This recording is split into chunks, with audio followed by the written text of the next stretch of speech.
اللہ کے نام سے جو رحمان اور رحیم ہے۔ نادان لوگ ضرور کہیں گے انہیں کیا ہوا کہ پہلے یہ جس قبلے کی طرف رخ کر کے نماز پڑھتے تھے اس سے یکا یک پھر گئے۔ اے نبی ان سے کہو مشرق اور مغرب سب اللہ کے ہیں، اللہ جسے چاہتا ہے سیدھی راہ دکھا دیتا ہے۔ اور اسی طرح تو ہم نے تمہیں ایک امت وسط بنایا ہے تاکہ تم دنیا کے لوگوں پر گواہ ہو اور رسول تم پر گواہ ہو۔ پہلے جس طرف تم رخ کرتے تھے اس کو تو ہم نے صرف یہ دیکھنے کے لیے قبلہ مقرر کیا تھا کہ کون رسول کی پیروی کرتا ہے اور کون الٹا پھر جاتا ہے۔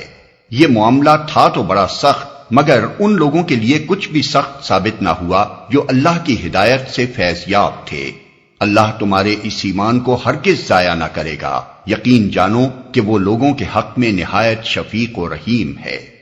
یہ تمہارے منہ کا بار بار آسمان کی طرف اٹھنا ہم دیکھ رہے ہیں، لو ہم اسی قبلے کی طرف تمہیں پھیرے دیتے ہیں جسے تم پسند کرتے ہو۔ مسجد حرام کی طرف رخ پھیر دو، اب جہاں کہیں تم ہو اسی کی طرف منہ کر کے نماز پڑھا کرو۔ یہ لوگ جنہیں کتاب دی گئی تھی خوب جانتے ہیں کہ تحویل قبلہ کا یہ حکم ان کے رب ہی کی طرف سے ہے اور برحق ہے، مگر اس کے باوجود جو کچھ یہ کر رہے ہیں اللہ اس سے غافل نہیں ہے۔ تم ان اہل کتاب کے پاس خواہ کوئی نشانی لے آؤ، ممکن نہیں کہ یہ تمہارے قبلے کی پیروی کرنے لگیں، اور نہ تمہارے لیے یہ ممکن ہے کہ ان کے قبلے کی پیروی کرو، اور ان میں سے کوئی گروہ بھی دوسرے کے قبلے کی پیروی کے لیے تیار نہیں ہے۔ اور اگر تم نے اس علم کے بعد جو تمہارے پاس آ چکا ہے ان کی خواہشات کی پیروی کی تو یقیناً تمہارا شمار ظالموں میں ہوگا۔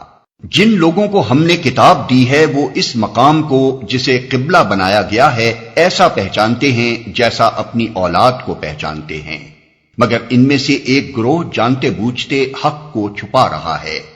یہ قطعی ایک امر حق ہے تمہارے رب کی طرف سے، لہذا اس کے متعلق تم ہرگز کسی شک میں نہ پڑو۔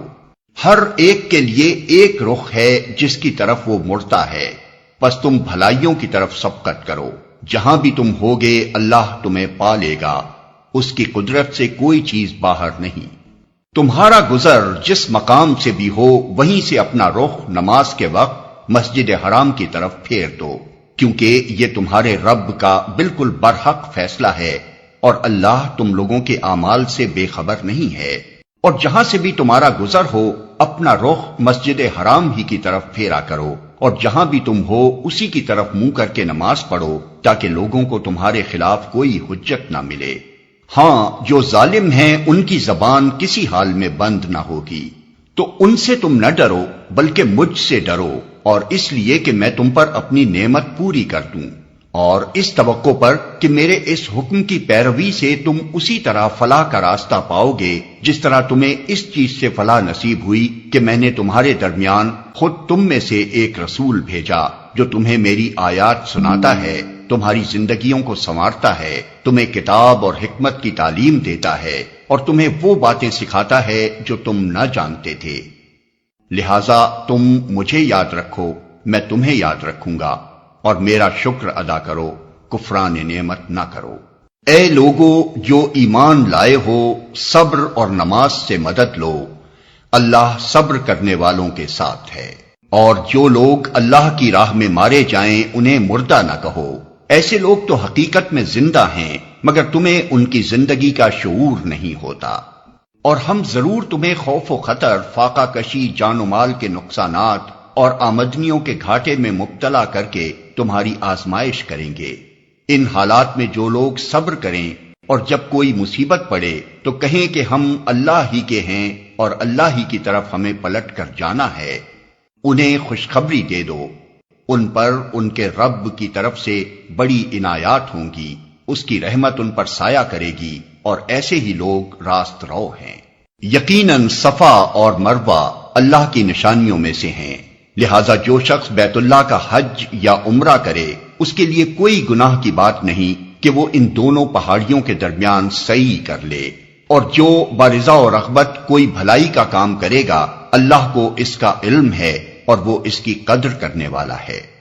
جو لوگ ہماری نازل کی ہوئی روشن تعلیمات اور ہدایات کو چھپاتے ہیں درا حالے کہ ہم انہیں سب انسانوں کی رہنمائی کے لیے اپنی کتاب میں بیان کر چکے ہیں، یقین جانو کہ اللہ بھی ان پر لعنت کرتا ہے اور تمام لعنت کرنے والے بھی ان پر لعنت بھیجتے ہیں۔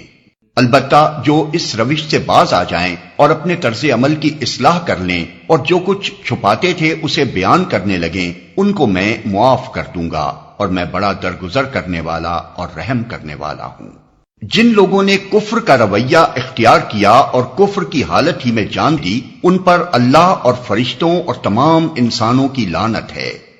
اسی لعنت زدگی کی حالت میں وہ ہمیشہ رہیں گے، نہ ان کی سزا میں تخفیف ہوگی اور نہ انہیں پھر کوئی دوسری مہلت دی جائے گی۔ تمہارا خدا ایک ہی خدا ہے، اس رحمان اور رحیم کے سوا کوئی اور خدا نہیں۔ اس حقیقت کو پہچاننے کے لیے اگر کوئی نشانی اور علامت درکار ہے تو جو لوگ عقل سے کام لیتے ہیں ان کے لیے آسمانوں اور زمین کی ساخت میں، رات اور دن کے پیہم ایک دوسرے کے بعد آنے میں، ان کشتیوں میں جو انسان کے نفع کی چیزیں لیے ہوئے دریاؤں اور سمندروں میں چلتی پھرتی ہیں، بارش کے اس پانی میں جسے اللہ اوپر سے برساتا ہے، پھر اس کے ذریعے سے زمین کو زندگی بخشتا ہے اور اپنے اسی انتظام کی بدولت زمین میں ہر قسم کی جاندار مخلوق کو پھیلاتا ہے، ہواؤں کی گردش میں اور ان بادلوں میں جو آسمان اور زمین کے درمیان تابع فرمان بنا کر رکھے گئے ہیں، بے شمار نشانیاں ہیں۔ مگر وحدت خداوندی پر دلالت کرنے والے ان کھلے کھلے آثار کے ہوتے ہوئے بھی کچھ لوگ ایسے ہیں جو اللہ کے سوا دوسروں کو اس کا ہمسر اور مد مقابل بناتے ہیں، اور ان کے ایسے گرویدہ ہیں جیسے اللہ کے ساتھ گرویدگی ہونی چاہیے، حالانکہ ایمان رکھنے والے لوگ سب سے بڑھ کر اللہ کو محبوب رکھتے ہیں۔ کاش جو کچھ عذاب کو سامنے دیکھ کر انہیں سوجنے والا ہے وہ آج ہی ان ظالموں کو سوج جائے کہ ساری طاقتیں اور سارے اختیارات اللہ ہی کے قبضے میں ہیں، اور یہ کہ اللہ سزا دینے میں بھی بہت سخت ہے۔ جب وہ سزا دے گا اس وقت کیفیت یہ ہوگی کہ وہی پیشوا اور رہنما جن کی دنیا میں پیروی کی گئی تھی اپنے پیروں سے بے تعلقی ظاہر کریں گے، مگر سزا پا کر رہیں گے، اور ان کے سارے اسباب و وسائل کا سلسلہ کٹ جائے گا۔ اور وہ لوگ جو دنیا میں ان کی پیروی کرتے تھے کہیں گے کہ کاش ہم کو پھر ایک موقع دیا جاتا تو جس طرح آج یہ ہم سے بیزاری ظاہر کر رہے ہیں ہم ان سے بیزار ہو کر دکھا دیتے۔ یوں اللہ ان لوگوں کے وہ اعمال جو یہ دنیا میں کر رہے ہیں ان کے سامنے اس طرح لائے گا کہ یہ حسرتوں اور پشیمانیوں کے ساتھ ہاتھ ملتے رہیں گے، مگر آگ سے نکلنے کی کوئی راہ نہ پائیں گے۔ لوگو، زمین میں جو حلال اور پاک چیزیں ہیں انہیں کھاؤ اور شیطان کے بتائے ہوئے راستوں پر نہ چلو، وہ تمہارا کھلا دشمن ہے، تمہیں بدی اور فحش کا حکم دیتا ہے اور یہ سکھاتا ہے کہ تم اللہ کے نام پر وہ باتیں کہو جن کے متعلق تمہیں علم نہیں ہے کہ وہ اللہ نے فرمائی ہیں۔ ان سے جب کہا جاتا ہے کہ اللہ نے جو احکام نازل کیے ہیں ان کی پیروی کرو تو جواب دیتے ہیں کہ ہم تو اسی طریقے کی پیروی کریں گے جس پر ہم نے اپنے باپ دادا کو پایا ہے۔ اچھا، اگر ان کے باپ دادا نے عقل سے کچھ بھی کام نہ لیا ہو اور راہ راست نہ پائی ہو تو کیا پھر بھی یہ انہی کی پیروی کیے چلے جائیں گے؟ یہ لوگ جنہوں نے خدا کے بتائے ہوئے طریقے پر چلنے سے انکار کر دیا ہے، ان کی حالت بالکل ایسی ہے جیسے چرواہا جانوروں کو پکارتا ہے اور وہ ہانک پکار کی صدا کے سوا کچھ نہیں سنتے۔ یہ بہرے ہیں، گونگے ہیں، اندھے ہیں، اس لیے کوئی بات ان کی سمجھ میں نہیں آتی۔ اے لوگو جو ایمان لائے ہو، اگر تم حقیقت میں اللہ ہی کی بندگی کرنے والے ہو تو جو پاک چیزیں ہم نے تمہیں بخشی ہیں انہیں بے تکلف کھاؤ اور اللہ کا شکر ادا کرو۔ اللہ کی طرف سے اگر کوئی پابندی تم پر ہے تو وہ یہ ہے کہ مردار نہ کھاؤ، خون سے اور سور کے گوشت سے پرہیز کرو، اور کوئی ایسی چیز نہ کھاؤ جس پر اللہ کے سوا کسی اور کا نام لیا گیا ہو۔ ہاں، جو شخص مجبوری کی حالت میں ہو اور وہ ان میں سے کوئی چیز کھا لے بغیر اس کے کہ وہ قانون شکنی کا ارادہ رکھتا ہو یا ضرورت کی حد سے تجاوز کرے تو اس پر کچھ گناہ نہیں، اللہ بخشنے والا اور رحم کرنے والا ہے۔ حق یہ ہے کہ جو لوگ ان احکام کو چھپاتے ہیں جو اللہ نے اپنی کتاب میں نازل کیے ہیں اور تھوڑے سے دنیاوی فائدوں پر انہیں بھیٹ چڑھاتے ہیں، وہ دراصل اپنے پیٹ آگ سے بھر رہے ہیں۔ قیامت کے روز اللہ ہرگز ان سے بات نہ کرے گا، نہ انہیں پاکیزہ ٹھہرائے گا، اور ان کے لیے دردناک سزا ہے۔ یہ وہ لوگ ہیں جنہوں نے ہدایت کے بدلے ضلالت خریدی اور مغفرت کے بدلے عذاب مول لے لیا۔ کیسا عجیب ہے ان کا حوصلہ کہ جہنم کا عذاب برداشت کرنے کے لیے تیار ہیں۔ یہ سب کچھ اس وجہ سے ہوا کہ اللہ نے تو ٹھیک ٹھیک حق کے مطابق کتاب نازل کی تھی، مگر جن لوگوں نے کتاب میں اختلافات نکالے وہ اپنے جھگڑوں میں حق سے بہت دور نکل گئے۔ نیکی یہ نہیں ہے کہ تم نے اپنے چہرے مشرق کی طرف کر لیے یا مغرب کی طرف، بلکہ نیکی یہ ہے کہ آدمی اللہ کو اور یوم آخر اور ملائکہ کو اور اللہ کی نازل کی ہوئی کتاب اور اس کے پیغمبروں کو دل سے مانے، اور اللہ کی محبت میں اپنا دل پسند مال رشتہ داروں اور یتیموں پر، مسکینوں اور مسافروں پر، مدد کے لیے ہاتھ پھیلانے والوں پر اور غلاموں کی رہائی پر خرچ کرے، نماز قائم کرے اور زکوٰۃ دے۔ اور نیک وہ لوگ ہیں کہ جب عہد کریں تو اسے وفا کریں، اور تنگی و مصیبت کے وقت میں اور حق و باطل کی جنگ میں صبر کریں۔ یہ ہیں راست باز لوگ، اور یہی لوگ متقی ہیں۔ اے لوگو جو ایمان لائے ہو، تمہارے لیے قتل کے مقدموں میں قصاص کا حکم لکھ دیا گیا ہے۔ آزاد آدمی نے قتل کیا ہو تو اس آزاد ہی سے بدلہ لیا جائے، غلام قاتل ہو تو وہ غلام ہی قتل کیا جائے، اور عورت اس جرم کی مرتکب ہو تو اس عورت ہی سے قصاص لیا جائے۔ ہاں اگر کسی قاتل کے ساتھ اس کا بھائی کچھ نرمی کرنے کے لیے تیار ہو تو معروف طریقے کے مطابق خون بہا کا تصفیہ ہونا چاہیے، اور قاتل کو لازم ہے کہ راستی کے ساتھ خون بہا ادا کرے۔ یہ تمہارے رب کی طرف سے تخفیف اور رحمت ہے، اس پر بھی جو زیادتی کرے اس کے لیے دردناک سزا ہے۔ عقل و خرد رکھنے والو، تمہارے لیے قصاص میں زندگی ہے، امید ہے کہ تم اس قانون کی خلاف ورزی سے پرہیز کرو گے۔ تم پر فرض کیا گیا ہے کہ جب تم میں سے کسی کی موت کا وقت آئے اور وہ اپنے پیچھے مال چھوڑ رہا ہو تو والدین اور رشتہ داروں کے لیے معروف طریقے سے وصیت کرے، یہ حق ہے متقی لوگوں پر۔ پھر جنہوں نے وصیت سنی اور بعد میں اسے بدل ڈالا تو اس کا گناہ ان بدلنے والوں پر ہوگا، اللہ سب کچھ سنتا اور جانتا ہے۔ البتہ جس کو یہ اندیشہ ہو کہ وصیت کرنے والے نے نادانستہ یا قصدن حق تلفی کی ہے اور پھر معاملے سے تعلق رکھنے والوں کے درمیان وہ اصلاح کرے تو اس پر کچھ گناہ نہیں ہے، اللہ بخشنے والا اور رحم فرمانے والا ہے۔ اے لوگو جو ایمان لائے ہو، تم پر روزے فرض کر دیے گئے جس طرح تم سے پہلے انبیاء کے پیروں پر فرض کیے گئے تھے۔ اس سے توقع ہے کہ تم میں تقوی کی صفت پیدا ہوگی۔ چند مقرر دنوں کے روزے ہیں، اگر تم میں سے کوئی بیمار ہو یا سفر پر ہو تو دوسرے دنوں میں اتنی ہی تعداد پوری کر لے، اور جو لوگ روزہ رکھنے کی قدرت رکھتے ہوں پھر نہ رکھیں تو وہ فدیہ دیں۔ ایک روزے کا فدیہ ایک مسکین کو کھانا کھلانا ہے، اور جو اپنی خوشی سے کچھ زیادہ بھلائی کرے تو یہ اسی کے لیے بہتر ہے۔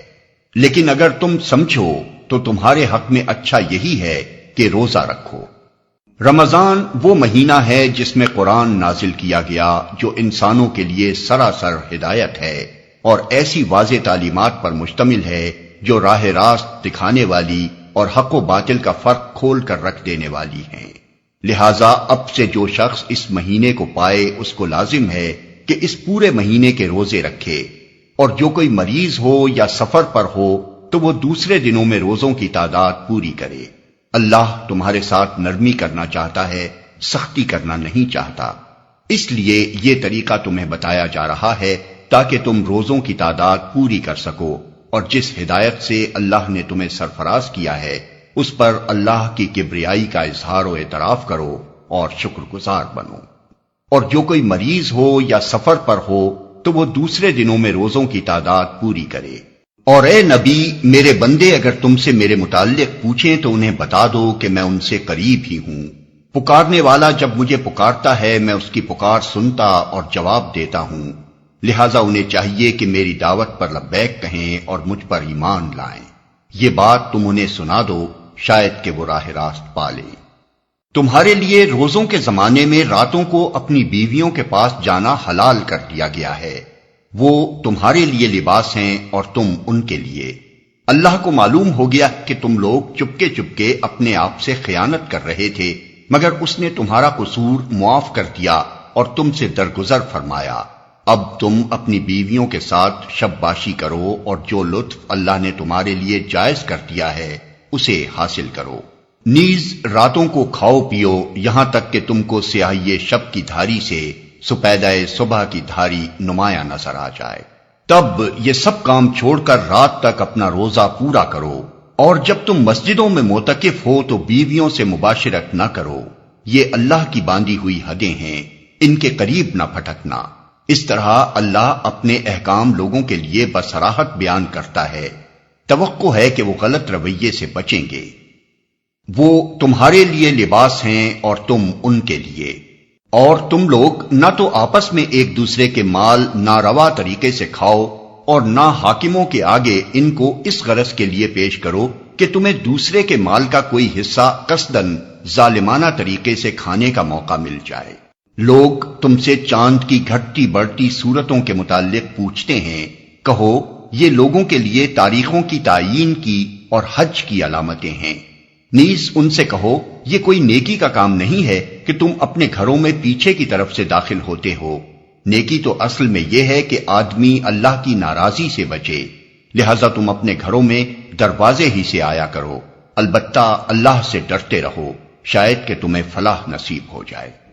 اور تم اللہ کی راہ میں ان لوگوں سے لڑو جو تم سے لڑتے ہیں، مگر زیادتی نہ کرو کہ اللہ زیادتی کرنے والوں کو پسند نہیں کرتا۔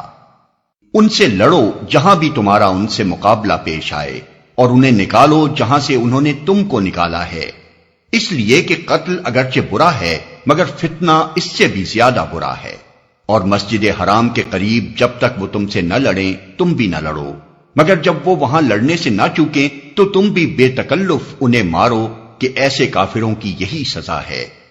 پھر اگر وہ باز آ جائیں تو جان لو کہ اللہ معاف کرنے والا اور رحم فرمانے والا ہے۔ تم ان سے لڑتے رہو یہاں تک کہ فتنہ باقی نہ رہے اور دین اللہ کے لیے ہو جائے۔ پھر اگر وہ باز آ جائیں تو سمجھ لو کہ ظالموں کے سوا اور کسی پر دست درازی روا نہیں۔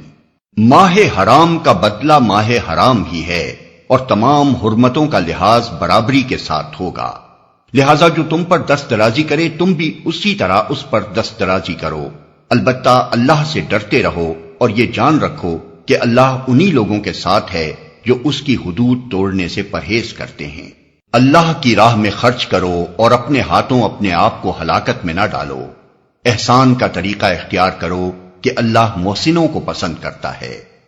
اللہ کی خوشنودی کے لیے جب حج اور عمرے کی نیت کرو تو اسے پورا کرو، اور اگر کہیں گھر جاؤ تو جو قربانی میسر آئے اللہ کی جناب میں پیش کرو، اور اپنے سر نہ مونڈو جب تک کہ قربانی اپنی جگہ نہ پہنچ جائے۔ مگر جو شخص مریض ہو یا جس کے سر میں کوئی تکلیف ہو اور اس بنا پر اپنا سر منڈوا لے تو اسے چاہیے کہ فدیے کے طور پر روزے رکھے یا صدقہ دے یا قربانی کرے۔ پھر اگر تمہیں امن نصیب ہو جائے اور تم حج سے پہلے مکے پہنچ جاؤ تو جو شخص تم میں سے حج کا زمانہ آنے تک عمرے کا فائدہ اٹھائے وہ حسب مقدور قربانی دے، اور اگر قربانی میسر نہ ہو تو 3 روزے حج کے زمانے میں اور 7 گھر پہنچ کر، اس طرح پورے 10 روزے رکھ لے۔ یہ رعایت ان لوگوں کے لیے ہے جن کے گھر بار مسجد حرام کے قریب نہ ہوں۔ اللہ کے ان احکام کی خلاف ورزی سے بچو اور خوب جان لو کہ اللہ سخت سزا دینے والا ہے۔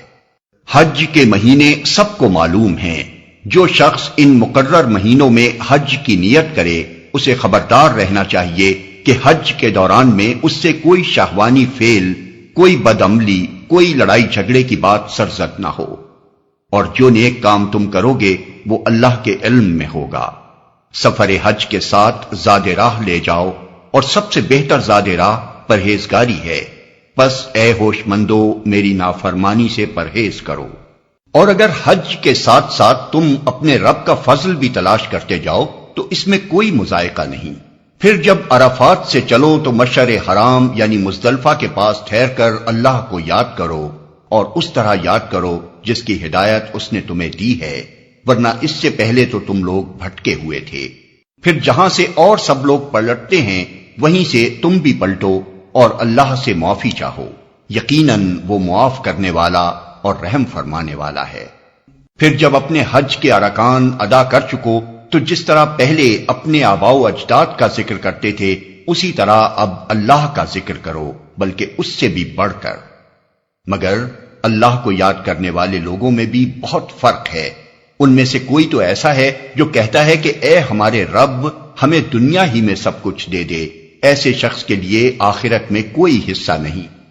اور کوئی کہتا ہے کہ اے ہمارے رب ہمیں دنیا میں بھی بھلائی دے اور آخرت میں بھی بھلائی، اور آگ کے عذاب سے ہمیں بچا۔ ایسے لوگ اپنی کمائی کے مطابق دونوں جگہ حصہ پائیں گے، اور اللہ کو حساب چکاتے کچھ دیر نہیں لگتی۔ یہ گنتی کے چند روز ہیں جو تمہیں اللہ کی یاد میں بسر کرنے چاہیے۔ پھر جو کوئی جلدی کر کے 2 ہی دن میں واپس ہو گیا تو کوئی حرج نہیں، اور جو کچھ دیر زیادہ ٹھہر کر پلٹا تو بھی کوئی حرج نہیں، بشرطے کہ یہ دن اس نے تقوی کے ساتھ بسر کیے ہوں۔ اللہ کی نافرمانی سے بچو اور خوب جان رکھو کہ ایک روز اس کے حضور میں تمہاری پیشی ہونے والی ہے۔ انسانوں میں کوئی تو ایسا ہے جس کی باتیں دنیا کی زندگی میں تمہیں بہت بھلی معلوم ہوتی ہیں، اور اپنی نیک نیتی پر وہ بار بار خدا کو گواہ ٹھہراتا ہے، مگر حقیقت میں وہ بدترین دشمن حق ہوتا ہے۔ جب اسے اقتدار حاصل ہو جاتا ہے تو زمین میں اس کی ساری دوڑ دھوپ اس لیے ہوتی ہے کہ فساد پھیلائے، کھیتوں کو غارت کرے اور نسل انسانی کو تباہ کرے، حالانکہ اللہ جسے وہ گواہ بنا رہا تھا فساد کو ہرگز پسند نہیں کرتا۔ اور جب اس سے کہا جاتا ہے کہ اللہ سے ڈر تو اپنے وقار کا خیال اس کو گناہ پر جما دیتا ہے۔ ایسے شخص کے لیے تو بس جہنم ہی کافی ہے، اور وہ بہت برا ٹھکانہ ہے۔ دوسری طرف انسانوں ہی میں کوئی ایسا بھی ہے جو رضائے الہی کی طلب میں اپنی جان کھپا دیتا ہے، اور ایسے بندوں پر اللہ بہت مہربان ہے۔ اے ایمان لانے والو، تم پورے کے پورے اسلام میں آ جاؤ، اور شیطان کی پیروی نہ کرو کہ وہ تمہارا کھلا دشمن ہے۔ جو صاف صاف ہدایات تمہارے پاس آ چکی ہیں، اگر ان کو پا لینے کے بعد پھر تم نے لغزش کھائی تو خوب جان رکھو کہ اللہ سب پر غالب اور حکیم و دانا ہے۔ ان ساری نصیحتوں اور ہدایتوں کے بعد بھی لوگ سیدھے نہ ہوں تو کیا اب وہ اس کے منتظر ہیں کہ اللہ بادلوں کا چتر لگائے، فرشتوں کے پرے ساتھ لیے خود سامنے آ موجود ہو اور فیصلہ ہی کر ڈالا جائے؟ آخر کار سارے معاملات پیش تو اللہ ہی کے حضور ہونے والے ہیں۔ بنی اسرائیل سے پوچھو کیسی کھلی کھلی نشانیاں ہم نے انہیں دکھائی ہیں، اور پھر یہ بھی انہی سے پوچھ لو کہ اللہ کی نعمت پانے کے بعد جو قوم اس کو شقاوت سے بدلتی ہے اسے اللہ کیسی سخت سزا دیتا ہے۔ جن لوگوں نے کفر کی راہ اختیار کی ہے ان کے لیے دنیا کی زندگی بڑی محبوب و دل پسند بنا دی گئی ہے۔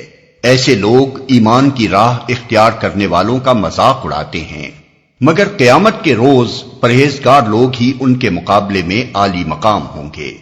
رہا دنیا کا رزق تو اللہ کو اختیار ہے، جسے چاہے بے حساب دے۔ ابتدا میں سب لوگ ایک ہی طریقے پر تھے، پھر یہ حالت باقی نہ رہی اور اختلافات رونما ہوئے۔ تب اللہ نے نبی بھیجے جو راست روی پر بشارت دینے والے اور کجروی کے نتائج سے ڈرانے والے تھے، اور ان کے ساتھ کتاب برحق نازل کی تاکہ حق کے بارے میں لوگوں کے درمیان جو اختلافات رونما ہو گئے تھے ان کا فیصلہ کرے۔ اور ان اختلافات کے رونما ہونے کی وجہ یہ نہ تھی کہ ابتدا میں لوگوں کو حق بتایا نہیں گیا تھا، نہیں، اختلاف ان لوگوں نے کیا جنہیں حق کا علم دیا جا چکا تھا۔ انہوں نے روشن ہدایات پا لینے کے بعد محض اس لیے حق کو چھوڑ کر مختلف طریقے نکالے کہ وہ آپس میں زیادتی کرنا چاہتے تھے۔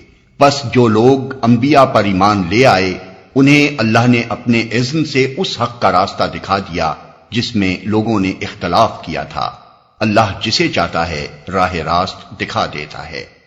پھر کیا تم لوگوں نے یہ سمجھ رکھا ہے کہ یوں ہی جنت کا داخلہ تمہیں مل جائے گا، حالانکہ ابھی تم پر وہ سب کچھ نہیں گزرا ہے جو تم سے پہلے ایمان لانے والوں پر گزر چکا ہے۔ ان پر سختیاں گزریں، مصیبتیں آئیں، ہلا مارے گئے، حتیٰ کہ وقت کا رسول اور اس کے ساتھی اہل ایمان چیخ اٹھے کہ اللہ کی مدد کب آئے گی۔ اس وقت انہیں تسلی دی گئی کہ ہاں اللہ کی مدد قریب ہے۔ لوگ پوچھتے ہیں ہم کیا خرچ کریں؟ جواب دو کہ جو مال بھی تم خرچ کرو اپنے والدین پر، رشتہ داروں پر، یتیموں اور مسکینوں اور مسافروں پر خرچ کرو، اور جو بھلائی بھی تم کرو گے اللہ اس سے باخبر ہوگا۔ تمہیں جنگ کا حکم دیا گیا ہے اور وہ تمہیں ناگوار ہے۔ ہو سکتا ہے کہ ایک چیز تمہیں ناگوار ہو اور وہی تمہارے لیے بہتر ہو، اور ہو سکتا ہے کہ ایک چیز تمہیں پسند ہو اور وہی تمہارے لیے بری ہو۔ اللہ جانتا ہے، تم نہیں جانتے۔ لوگ پوچھتے ہیں ماہ حرام میں لڑنا کیسا ہے؟ کہو اس میں لڑنا بہت برا ہے، مگر راہ خدا سے لوگوں کو روکنا اور اللہ سے کفر کرنا اور مسجد حرام کا راستہ خدا پرستوں پر بند کرنا اور حرم کے رہنے والوں کو وہاں سے نکالنا اللہ کے نزدیک اس سے بھی زیادہ برا ہے، اور فتنہ خوریزی سے شدید تر ہے۔ وہ تو تم سے لڑے ہی جائیں گے، حتیٰ کہ اگر ان کا بس چلے تو تمہیں اس دین سے پھیر لے جائیں، اور یہ خوب سمجھ لو کہ تم میں سے جو کوئی اس دین سے پھرے گا اور کفر کی حالت میں جان دے گا، اس کے اعمال دنیا اور آخرت دونوں میں ضائع ہو جائیں گے۔ ایسے سب لوگ جہنمی ہیں اور ہمیشہ جہنم ہی میں رہیں گے، بخلاف اس کے جو لوگ ایمان لائے ہیں اور جنہوں نے خدا کی راہ میں اپنا گھر بار چھوڑا اور جہاد کیا ہے، وہ رحمت الہی کے جائز امیدوار ہیں، اور اللہ ان کی لغزشوں کو معاف کرنے والا اور اپنی رحمت سے انہیں نوازنے والا ہے۔ پوچھتے ہیں شراب اور جوئے کا کیا حکم ہے؟ کہو ان دونوں چیزوں میں بڑی خرابی ہے، اگرچہ ان میں لوگوں کے لیے کچھ منافع بھی ہیں، مگر ان کا گناہ ان کے فائدے سے بہت زیادہ ہے۔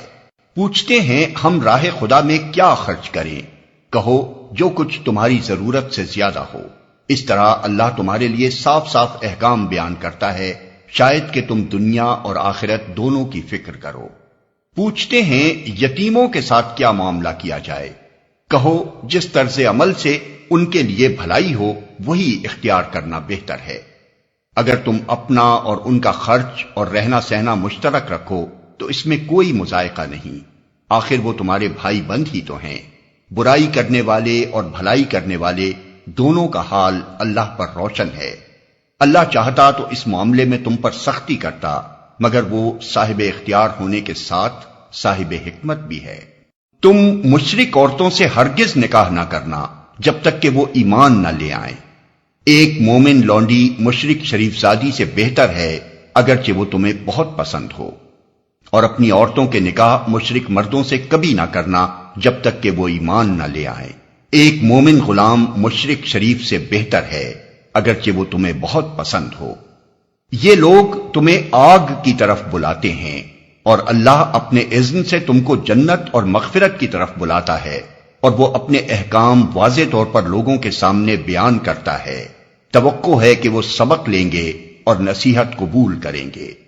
پوچھتے ہیں حیض کا کیا حکم ہے؟ کہو وہ ایک گندگی کی حالت ہے، اس میں عورتوں سے الگ رہو اور ان کے قریب نہ جاؤ جب تک کہ وہ پاک صاف نہ ہو جائیں، پھر جب وہ پاک ہو جائیں تو ان کے پاس جاؤ اس طرح جیسا کہ اللہ نے تم کو حکم دیا ہے۔ اللہ ان لوگوں کو پسند کرتا ہے جو بدی سے باز رہیں اور پاکیزگی اختیار کریں۔ تمہاری عورتیں تمہاری کھیتیاں ہیں، تمہیں اختیار ہے جس طرح چاہو اپنی کھیتی میں جاؤ، مگر اپنے مستقبل کی فکر کرو اور اللہ کی ناراضی سے بچو۔ خوب جان لو کہ تمہیں ایک دن اس سے ملنا ہے، اور اے نبی جو تمہاری ہدایات کو مان لیں انہیں فلاح و سعادت کا مژدہ سنا دو۔ اللہ کے نام کو ایسی قسمیں کھانے کے لیے استعمال نہ کرو جن سے مقصود نیکی اور تقوی اور بندگان خدا کی بھلائی کے کاموں سے باز رہنا ہو۔ اللہ تمہاری ساری باتیں سن رہا ہے اور سب کچھ جانتا ہے۔ جو بے معنی قسمیں تم بلا ارادہ کھا لیا کرتے ہو ان پر اللہ گرفت نہیں کرتا، مگر جو قسمیں تم سچے دل سے کھاتے ہو ان کی باز پرس وہ ضرور کرے گا۔ اللہ بہت درگزر کرنے والا اور بردبار ہے۔ جو لوگ اپنی عورتوں سے تعلق نہ رکھنے کی قسم کھا بیٹھتے ہیں ان کے لیے 4 مہینے کی مہلت ہے۔ اگر انہوں نے رجوع کر لیا تو اللہ معاف کرنے والا اور رحیم ہے، اور اگر انہوں نے طلاق ہی کی ٹھان لی ہو تو جانے رہیں کہ اللہ سب کچھ سنتا اور جانتا ہے۔ جن عورتوں کو طلاق دی گئی ہو وہ 3 مرتبہ ایام ماہواری آنے تک اپنے آپ کو روکے رکھیں، اور ان کے لیے یہ جائز نہیں ہے کہ اللہ نے ان کے رحم میں جو کچھ خلق فرمایا ہو اسے چھپائیں۔ انہیں ہرگز ایسا نہ کرنا چاہیے اگر وہ اللہ اور روز آخر پر ایمان رکھتی ہیں۔ ان کے شوہر تعلقات درست کر لینے پر آمادہ ہوں تو وہ اس عدت کے دوران میں انہیں پھر اپنی زوجیت میں واپس لے لینے کے حقدار ہیں۔ عورتوں کے لیے بھی معروف طریقے پر ویسے ہی حقوق ہیں جیسے مردوں کے حقوق ان پر ہیں، البتہ مردوں کو ان پر ایک درجہ حاصل ہے، اور سب پر اللہ غالب اقتدار رکھنے والا اور حکیم و دانا موجود ہے۔ پھر اپنی زوجیت میں واپس لے لینے کے حقدار ہیں۔ طلاق 2 بار ہے، پھر یا تو سیدھی طرح عورت کو روک لیا جائے یا بھلے طریقے سے اس کو رخصت کر دیا جائے، اور رخصت کرتے ہوئے ایسا کرنا تمہارے لیے جائز نہیں ہے کہ جو کچھ تم انہیں دے چکے ہو اس میں سے کچھ واپس لے لو، البتہ یہ صورت مستثنیٰ ہے کہ زوجین کو اللہ کے حدود پر قائم نہ رہ سکنے کا اندیشہ ہو۔ ایسی صورت میں اگر تمہیں یہ خوف ہو کہ وہ دونوں حدود الہی پر قائم نہ رہیں گے تو ان دونوں کے درمیان یہ معاملہ ہو جانے میں مضائقہ نہیں کہ عورت اپنے شوہر کو کچھ معاوضہ دے کر علیحدگی حاصل کر لے۔ یہ اللہ کے مقرر کردہ حدود ہیں، ان سے تجاوز نہ کرو، اور جو لوگ حدود الہی سے تجاوز کریں وہی ظالم ہیں۔ پھر اگر 2 بار طلاق دینے کے بعد شوہر نے عورت کو تیسری بار طلاق دے دی تو وہ عورت پھر اس کے لیے حلال نہ ہوگی، الا یہ کہ اس کا نکاح کسی دوسرے شخص سے ہو اور وہ اسے طلاق دے دے۔ تب اگر پہلا شوہر اور یہ عورت دونوں یہ خیال کریں کہ حدود الہی پر قائم رہیں گے تو ان کے لیے ایک دوسرے کی طرف رجوع کر لینے میں کوئی مضائقہ نہیں۔ یہ اللہ کی مقرر کردہ حدیں ہیں جنہیں وہ ان لوگوں کی ہدایت کے لیے واضح کر رہا ہے جو اس کی حدوں کو توڑنے کا انجام جانتے ہیں۔ اور جب تم عورتوں کو طلاق دے دو اور ان کی عدت پوری ہونے کو آ جائے تو یا بھلے طریقے سے انہیں روک لو یا بھلے طریقے سے رخصت کر دو، محض ستانے کی خاطر انہیں نہ روکے رکھنا کہ یہ زیادتی ہوگی، اور جو ایسا کرے گا وہ در حقیقت آپ اپنے ہی اوپر ظلم کرے گا۔ اللہ کی آیات کا کھیل نہ بناؤ، بھول نہ جاؤ کہ اللہ نے کس نعمت عظمیٰ سے تمہیں سرفراز کیا ہے۔ وہ تمہیں نصیحت کرتا ہے کہ جو کتاب اور حکمت اس نے تم پر نازل کی ہے اس کا احترام ملحوظ رکھو۔ اللہ سے ڈرو اور خوب جان لو کہ اللہ کو ہر بات کی خبر ہے، اور جو ایسا کرے گا وہ در حقیقت آپ اپنے ہی اوپر ظلم کرے گا۔ جب تم اپنی عورتوں کو طلاق دے چکو اور وہ اپنی عدت پوری کر لیں تو پھر اس میں مانے نہ ہو کہ وہ اپنے زیر تجویز شوہروں سے نکاح کر لیں جبکہ وہ معروف طریقے سے باہم مناکحت پر راضی ہوں۔ تمہیں نصیحت کی جاتی ہے کہ ایسی حرکت ہرگز نہ کرنا اگر تم اللہ اور روز آخر پر ایمان لانے والے ہو۔ تمہارے لیے شائستہ اور پاکیزہ طریقہ یہی ہے کہ اس سے باز رہو، اللہ جانتا ہے تم نہیں جانتے۔ جو باپ چاہتے ہوں کہ ان کی اولاد پوری مدت رضاعت تک دودھ پیے تو مائیں اپنے بچوں کو کامل 2 سال دودھ پلائیں۔ اس صورت میں بچے کے باپ کو معروف طریقے سے انہیں کھانا کپڑا دینا ہوگا، مگر کسی پر اس کی وسعت سے بڑھ کر بار نہ ڈالنا چاہیے۔ نہ تو ماں کو اس وجہ سے تکلیف میں ڈالا جائے کہ بچہ اس کا ہے، اور نہ باپ ہی کو اس وجہ سے تنگ کیا جائے کہ بچہ اس کا ہے۔ دودھ پلانے والی کا یہ حق جیسا بچے کے باپ پر ہے ویسا ہی اس کے وارث پر بھی ہے۔ لیکن اگر فریقین باہمی رضامندی اور مشورے سے دودھ چھڑانا چاہیں تو ایسا کرنے میں کوئی مضائقہ نہیں، اور اگر تمہارا خیال اپنی اولاد کو کسی غیر عورت سے دودھ پلوانے کا ہو تو اس میں بھی کوئی حرج نہیں، بشرطے کہ اس کا جو کچھ معاوضہ طے کرو وہ معروف طریقے پر ادا کر دو۔ اللہ سے ڈرو اور جان رکھو کہ جو کچھ تم کرتے ہو سب اللہ کی نظر میں ہے۔ تم میں سے جو لوگ مر جائیں ان کے پیچھے اگر ان کی بیویاں زندہ ہوں تو وہ اپنے آپ کو 4 مہینے 10 دن روکے رکھیں، پھر جب ان کی عدت پوری ہو جائے تو انہیں اختیار ہے اپنی ذات کے معاملے میں معروف طریقے سے جو چاہیں کریں، تم پر اس کی کوئی ذمہ داری نہیں ہے، اللہ تم سب کے اعمال سے باخبر ہے۔ زمانہ عدت میں خاتم ان بیوہ عورتوں کے ساتھ منگنی کا ارادہ اشارے کنائے میں ظاہر کر دو، خواہ دل میں چھپائے رکھو، دونوں صورتوں میں کوئی مضائقہ نہیں۔ اللہ جانتا ہے کہ ان کا خیال تو تمہارے دل میں آئے گا ہی، مگر دیکھو خفیہ عہد و پیمان نہ کرنا، اگر کوئی بات کرنی ہے تو معروف طریقے سے کرو، اور عقد نکاح باندھنے کا فیصلہ اس وقت تک نہ کرو جب تک کہ عدت پوری نہ ہو جائے۔ خوب سمجھ لو کہ اللہ تمہارے دلوں کا حال تک جانتا ہے، لہذا اس سے ڈرو، اور یہ بھی جان لو کہ اللہ بردبار ہے، چھوٹی چھوٹی باتوں سے درگزر فرماتا ہے۔ تم پر کچھ گناہ نہیں اگر اپنی عورتوں کو طلاق دے دو قبل اس کے کہ ہاتھ لگانے کی نوبت آئے یا مہر مقرر ہو۔ اس صورت میں انہیں کچھ نہ کچھ دینا ضرور چاہیے۔ خوشحال آدمی اپنی مقدرت کے مطابق اور غریب اپنی مقدرت کے مطابق معروف طریقے سے دے، یہ حق ہے نیک آدمیوں پر۔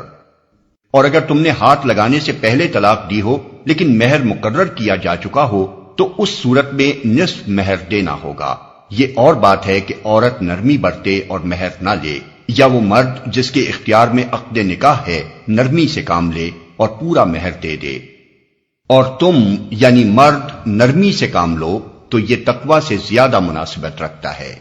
آپس کے معاملات میں فیاضی کو نہ بھولو، تمہارے اعمال کو اللہ دیکھ رہا ہے۔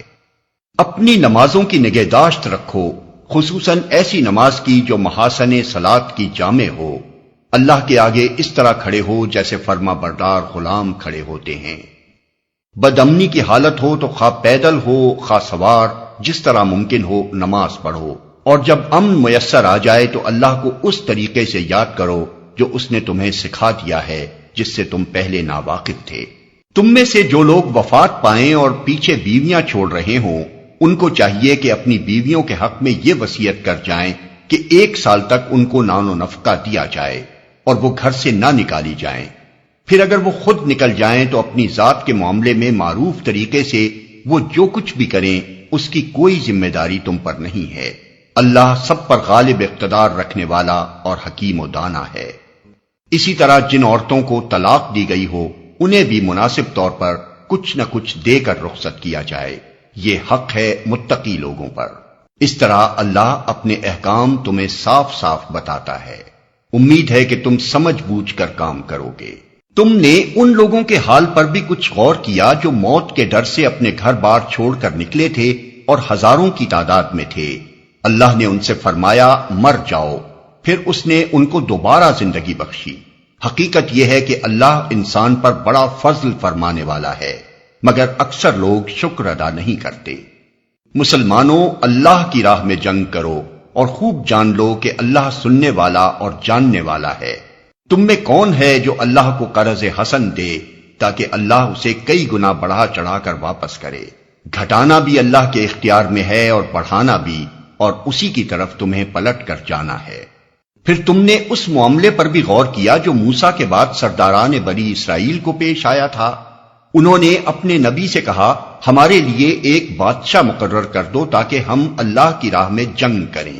نبی نے پوچھا کہیں ایسا تو نہ ہوگا کہ تم کو لڑائی کا حکم دیا جائے اور پھر تم نہ لڑو؟ وہ کہنے لگے بھلا یہ کیسے ہو سکتا ہے کہ ہم راہ خدا میں نہ لڑیں جبکہ ہمیں اپنے گھروں سے نکال دیا گیا ہے اور ہمارے بال بچے ہم سے جدا کر دیے گئے ہیں؟ مگر جب ان کو جنگ کا حکم دیا گیا تو ایک قلیل تعداد کے سوا وہ سب پیٹھ موڑ گئے، اور اللہ ان میں سے ایک ایک ظالم کو جانتا ہے۔ ان کے نبی نے ان سے کہا کہ اللہ نے طالوت کو تمہارے لیے بادشاہ مقرر کیا ہے۔ یہ سن کر وہ بولے ہم پر بادشاہ بننے کا وہ کیسے حقدار ہو گیا؟ اس کے مقابلے میں بادشاہی کے ہم زیادہ مستحق ہیں، وہ تو کوئی بڑا مالدار آدمی نہیں ہے۔ نبی نے جواب دیا اللہ نے تمہارے مقابلے میں اسی کو منتخب کیا ہے، اور اس کو دماغی اور جسمانی دونوں قسم کی اہلیتیں فراوانی کے ساتھ عطا فرمائی ہیں، اور اللہ کو اختیار ہے کہ اپنا ملک جسے چاہے دے۔ اللہ بڑی وسعت رکھتا ہے اور سب کچھ اس کے علم میں ہے۔ اس کے ساتھ ان کے نبی نے ان کو یہ بھی بتایا کہ خدا کی طرف سے اس کے بادشاہ مقرر ہونے کی علامت یہ ہے کہ اس کے عہد میں وہ صندوق تمہیں واپس مل جائے گا جس میں تمہارے رب کی طرف سے تمہارے لیے سکون قلب کا سامان ہے، جس میں آل موسیٰ اور آل ہارون کے چھوڑے ہوئے تبرکات ہیں، اور جس کو اس وقت فرشتے سنبھالے ہوئے ہیں۔ اگر تم مومن ہو تو یہ تمہارے لیے بہت بڑی نشانی ہے۔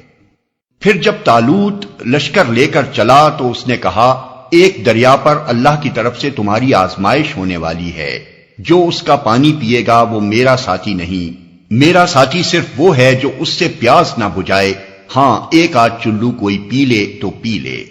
مگر ایک گروہ تلیل کے سوا وہ سب اس دریا سے سیراب ہوئے۔ پھر جب طالوت اور اس کے ساتھی مسلمان دریا پار کر کے آگے بڑھے تو انہوں نے طالوت سے کہہ دیا کہ آج ہم میں جالوت اور اس کے لشکروں کا مقابلہ کرنے کی طاقت نہیں ہے۔ لیکن جو لوگ یہ سمجھتے تھے کہ انہیں ایک دن اللہ سے ملنا ہے، انہوں نے کہا بارہا ایسا ہوا ہے کہ ایک قلیل گروہ اللہ کے اذن سے ایک بڑے گروہ پر غالب آ گیا ہے۔ اللہ صبر کرنے والوں کا ساتھی ہے۔ اور جب وہ جالوت اور اس کے لشکروں کے مقابلے پر نکلے تو انہوں نے دعا کی، اے ہمارے رب، ہم پر صبر کا فیضان کر، ہمارے قدم جما دے اور اس کافر گروہ پر ہمیں فتح نصیب کر۔ آخر کار اللہ کے اذن سے انہوں نے کافروں کو مار بھگایا، اور داؤد نے جالوت کو قتل کر دیا، اور اللہ نے اسے سلطنت اور حکمت سے نوازا، اور جن جن چیزوں کا چاہا اس کو علم دیا۔ اگر اس طرح اللہ انسانوں کے ایک گروہ کو دوسرے گروہ کے ذریعے سے ہٹاتا نہ رہتا تو زمین کا نظام بگڑ جاتا، لیکن دنیا کے لوگوں پر اللہ کا بڑا فضل ہے کہ وہ اس طرح دفع فساد کا انتظام کرتا رہتا ہے۔ یہ اللہ کی آیات ہیں جو ہم ٹھیک ٹھیک تم کو سنا رہے ہیں، اور تم یقیناً ان لوگوں میں سے ہو جو رسول بنا کر بھیجے گئے ہیں۔